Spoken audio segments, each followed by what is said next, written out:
দলগুলো বৈঠক শুরু হচ্ছে আজ। প্রথম দল হিসেবে বিকেলে লিবারেল ডেমোক্রেটিক পার্টির সঙ্গে সংসদ ভবনের এলডি হলে এ বৈঠক হবে। এ বিষয়ে বিস্তারিত জানাতে আমাদের সঙ্গে যুক্ত হচ্ছেন হাসিব বিল্লাহ। হাসিব, বৈঠক কয়টায় শুরু হবে, কারা কারা থাকবেন জানাবেন?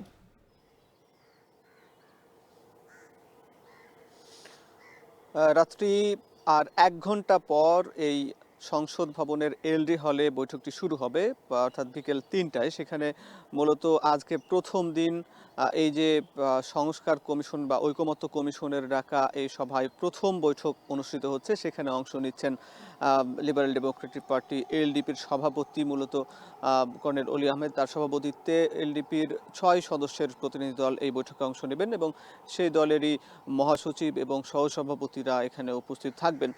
আপনাকে জানিয়ে রাখি, রাত্রি এই যে সংস্কার কমিশনের অন্তর্বর্তী সরকার গঠনের কিছুদিন পরই সংস্কারের জন্য যেসব আলাপ হয় এবং সেখানে প্রথম ধাপে ৬টি সংস্কার কমিশন গঠন করা হয় এবং সেই কমিশনগুলো যে রিপোর্ট বা প্রতিবেদন জমা দেয়, সেই প্রতিবেদনগুলোই মূলত এই বছরের ফেব্রুয়ারির শুরুর দিকে পূর্ণাঙ্গ প্রতিবেদন জমা দেয় এবং তারপরই ফেব্রুয়ারির মাঝামাঝিতে ঐকমত্য কমিশন গঠন করে। সেখানে প্রধান উপদেষ্টাকে সভাপতিত্ব করে ঐকমত্য কমিশন গঠন হয় এবং যে ৬ কমিশনের সদস্যরা ছিলেন তারাই মূলত এই কমিশনের সদস্য এবং এই কমিশনের সহসভাপতি ডক্টর আলী রিয়াজ, যিনি সংবিধান সংস্কার কমিশনের প্রধান ছিলেন, তিনি এই কমিশনের সহসভাপতির দায়িত্ব পালন করবেন। আজকে যে বৈঠকটি অনুষ্ঠিত হবে সেই বৈঠকে ডক্টর আলী রিয়াজ এই সভাপতিত্ব করবেন এই বৈঠকে এবং আরও অন্যান্য যে ঐকমত্য কমিশনের সদস্যরা তারা উপস্থিত থাকবেন এবং প্রধান উপদেষ্টার বিশেষ সহকারী মনির হায়দার এখানে উপস্থিত থাকবেন এবং রাজনৈতিক দল এলডিপি প্রথম এই যে সভায় তাদের মতামত নিয়ে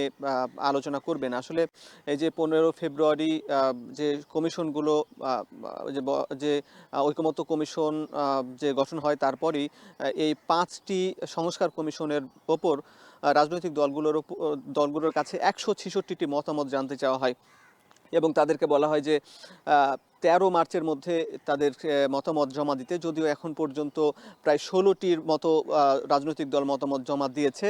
এখন পর্যন্ত বিএনপি এবং এনসিপি জমা দেয়নি, যদিও আজকে সকালে জামাত ইসলামীর ৩ সদস্যের প্রতিনিধি দল এই সংসদ ভবনে এসে তাদের মতামত জমা দিয়েছে এবং সেখানে জামাত ইসলামী বরাবরের মতন দাবি করেছে যে সংখ্যানুপাতিকভাবে নির্বাচন করতে হবে, দ্বিপাক্ষিক বিশিষ্ট যে সংসদ সভা সে নির্বাচন করতে হবে। এই যে মতামতগুলো জমা দিয়েছে এবং একই সঙ্গে তাদের মতামতের উপর ভিত্তি করে এখন সরাসরি প্রত্যেকটা রাজনৈতিক দলগুলোর সঙ্গে বসবে। মোট ৩৮টি রাজনৈতিক দলের সঙ্গে বসবে। আজকে এলডিপির রাজনৈতিক দল এলডিপি দিয়ে শুরু হচ্ছে এবং পর্যায়ক্রমে বাকি রাজনৈতিক দলগুলোর সঙ্গে সংস্কার ইস্যুতে আলোচনা করবে ওই ঐকমত্য কমিশন। এই ছিল রাত্রির সবশেষ খবর। জাতীয় ঐকমত্য কমিশনের সঙ্গে রাজনৈতিক দলগুলোর বৈঠক শুরু হচ্ছে আজ। এ নিয়ে বিস্তারিত জানাতে আমাদের সঙ্গে যুক্ত ছিলেন হাসিব বিল্লাহ। বসুন্ধরা গ্রুপের